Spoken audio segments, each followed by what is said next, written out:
देखिए, good morning students.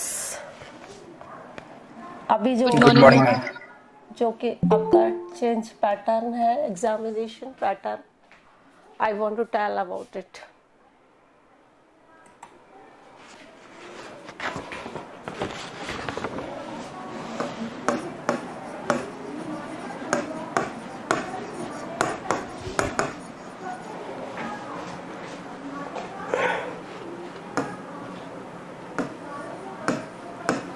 जो 22 का पैटर्न है उसको वी विल राइट है, सब चीजें हम उसी के अकॉर्डिंग करेंगे प्रिपरेशन।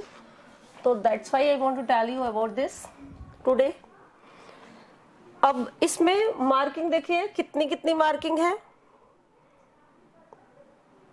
रीडिंग का कितना पोर्शन है, रीडिंग में क्या है, रीडिंग का आपको मार्क्स दिया गया है 15। ओके, राइटिंग का मार्क्स है 15। इसके मटेरियल भी अभी बताऊंगी कौन कौन सी चीजें आएंगी इसमें। ग्रामर का मार्क्स है 8। ओके, एंड टेक्स्ट बुक में आपके फ्लैमिंगो,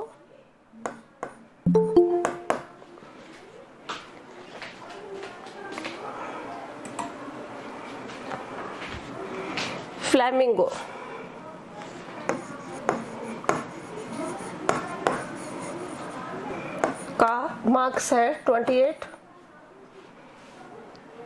एंड सप्लीमेंट्री बुक है आपकी विस्तास, जिसकी मार्किंग है 14। ओके, इस तरीके से आपकी ये मार्किंग हो गई 80 और आपका सेशनल का 20 मार्क्स है।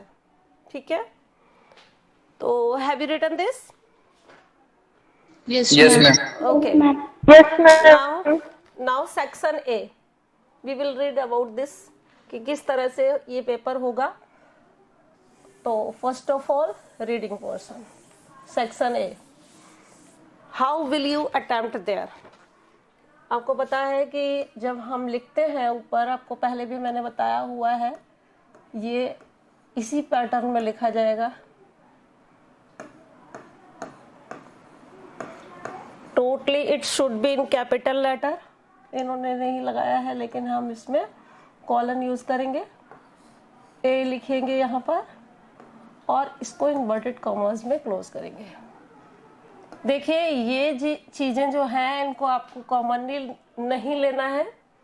मैं ऑलवेज स्टूडेंट्स को बताती हूँ कि ये जो इस तरीके के जब आप पेपर करेंगे तो क्या क्या चीजें स्पेशली आप लिखेंगे वो मैं आपको बताना चाहती हूँ। जैसे कि सेक्शन ए, तो सेक्शन ए पूरा आप SECTION कैपिटल लेटर में लिखेंगे, उसके बाद कॉलन यूज करेंगे। इनका एग्जैक्ट मार्किंग होता है हर चीज का, ऐसा नहीं है कि इनका कुछ रोल नहीं है। So that's why first of all you will attempt section A and in this manner you will write. Same ऐसा का ऐसा ही आपकी जैसी राइटिंग है उतनी अच्छी राइटिंग में आप लिखिए सेक्शन ए। ओके, और ये कॉलम यूज करिए। अब इसमें क्या आएगा, हमारे 2 अनसीन पैसेज आएंगे।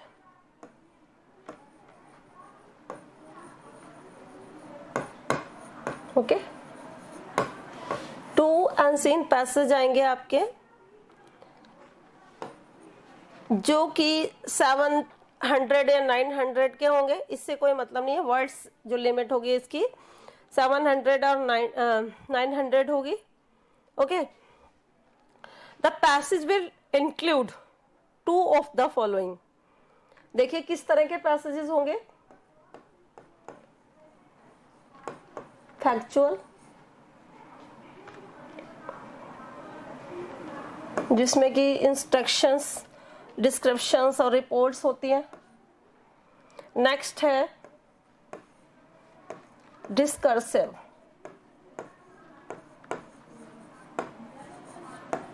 ओके। डिस्कर्सिव में क्या चीज आती है, जैसे आर्ग्यूमेंटेटिव टॉपिक, डिस्कसिव का मतलब होता है जिसमें डिस्कशन किया जाए, ओके। आर्ग्यूमेंटेशन भी हो सकता है जिसमें, और परसेसिव भी हो सकता है, इंटरप्रेटेटिव भी हो सकता है। परसेसिव मतलब होता है जिसमें कि चीजों को समझाया जाए, ओके। और इंटरप्रेसिव का मतलब होता है इंटरप्रिटेशन करना, यानी वर्णन करना, ओके। नेक्स्ट इसका होता है, कैसे होता है कि इसमें लिटरेरी पैसेज,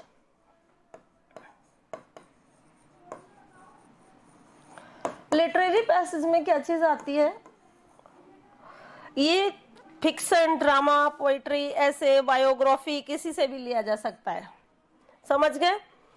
कहां से होता है, फिक्शन, ड्रामा, पोइट्री, बायोग्राफी, किसी से भी लिया जा सकता है literary passage. Clear to you? ये आपके 3 तरह के पैसेजेस हो सकते हैं वहां पर, ओके।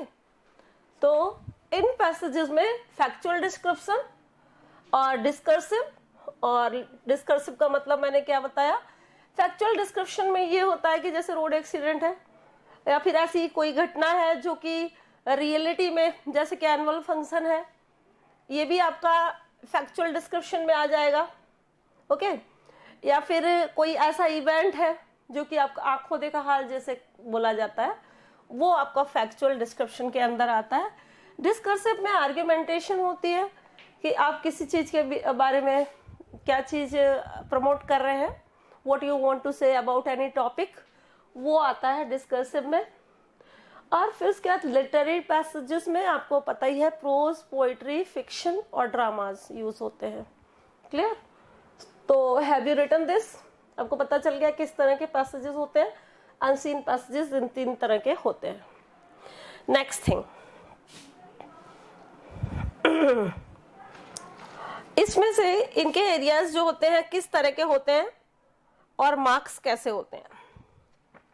देखिए 6 मार्क्स का पैसेज में से क्वेश्चन आंसर आता है, ओके, जिसमें कि आपको short answer type question to test local, global and inferential comparison, कोई मतलब इसका नहीं है। इसका मतलब ये है कि आपको 3 मान लीजिए क्वेश्चन दिए गए 2-2 नंबर के, या फिर 1-1 नंबर का, 6 क्वेश्चन तो नहीं देते हैं, पर कोई सा 2 नंबर का दे दिया, कोई सा 1 नंबर का दे दिया, इस तरह से 6 नंबर का ये क्वेश्चन होगा।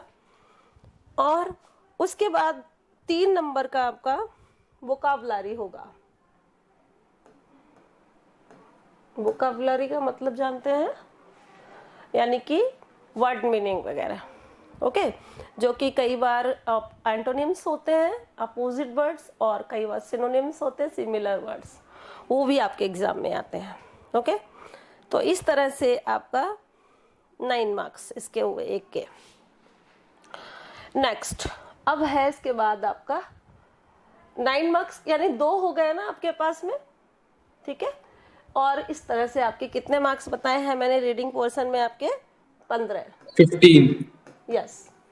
तो 6 और 3 यानी 9 मार्क्स, और उसके अलावा जो आपके बचे वो दूसरे वाले पैसेज में 2 पैसेजेस होंगे, दोनों का इस तरह से होगा, जिसमें से 3 नंबर का आपका वोकाबुलरी वाला जो टॉपिक होता है वो बहुत हार्ड पड़ जाता है। उसमें आप देखिए, उसमें ही बच्चों की मार्किंग कटती है, क्योंकि वर्ड लेवल जो है अपना वो इतना ज़्यादा इंक्रीज हो जाना चाहिए, इतना ज़्यादा आपको वर्ड मीनिंग आने चाहिए, और ये आपके हर कॉम्पिटिटिव एग्जाम में आता है ये वर्ड मीनिंग वाला। तो देखिए वर्ड मीनिंग वाला जो आपका आता है, उसके अंदर आपको कैसे पढ़ना होगा, उसको उसके अंदर पढ़ने के लिए क्या बता रही हूँ मैं, कि जैसे डिक्शनरी के वर्ड्स जो हैं वो ऑलमोस्ट आपको लर्न होने चाहिए। वो भी ये नहीं है, लर्न मतलब ये नहीं है कि हम उनका हिंदी अर्थ समझ लें और सफिशिएंट है, वो सफिशिएंट नहीं है। हिंदी नहीं चाहिए हमारे को, उसके हमें क्या चाहिए, उसका सेकंड मीनिंग। जब आप पढ़ा करिए, डिक्शनरी पढ़ा करिए, डिक्शनरी बहुत नेसेसरी है इंग्लिश मीडियम स्टूडेंट्स के लिए। तो इसमें हम क्या करेंगे, सबसे पहले उसका सेकंड मीनिंग, और अब तो हिंदी भी हमें जाननी होगी, क्योंकि हिंदी ट्रांसलेशन भी आएगा आपके एग्जाम में, okay. So have you understood this? आपको समझ आ गया कि किस तरह के क्वेश्चंस आएंगे। तो ये सेक्शन ए होगा आपका। और सेक्शन ए जो है वो आप जब आंसर शीट में लिखेंगे तो section A in this manner you will write. और उसके बाद अनसीन पैसेज मान लीजिए है, तो अनसीन पैसेज में आप क्या करेंगे, फर्स्ट वर्ड और लास्ट वर्ड लिखेंगे डॉट डॉट करके। जैसे मान लीजिए इंडिया है और उसके बाद लास्ट में कोई भी वर्ड है।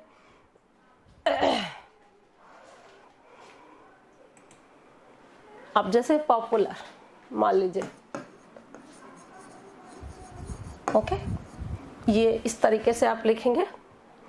अब जैसा भी है आपको कॉमा फुल स्टॉप जो भी लगता है लास्ट में वो लिखेंगे। और उसके बाद आप क्या करेंगे कि आंसर नंबर इस तरह से डालेंगे, ओके। और पैसेज 1 इसके सेकंड टाइम पर लिखोगे आप पैसेज फर्स्ट।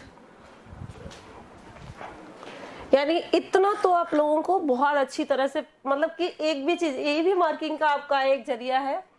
इसको एक कॉमन थिंग मत समझिए। जब आप बहुत अच्छा टारगेट लेके चलते हैं, 100 का टारगेट लेके चलते हैं, ऑन दैट टाइम आपकी किसी भी चीज में इंग्लिश में मार्क्स काटे जा सकते हैं। सो दैट्स वाई हमको सेक्शन ए लिखने के बाद पैसेज फर्स्ट इसी के नीचे डालना होगा और उसके बाद पैसेज वाइज हमको आंसर लिखने होंगे, ठीक है।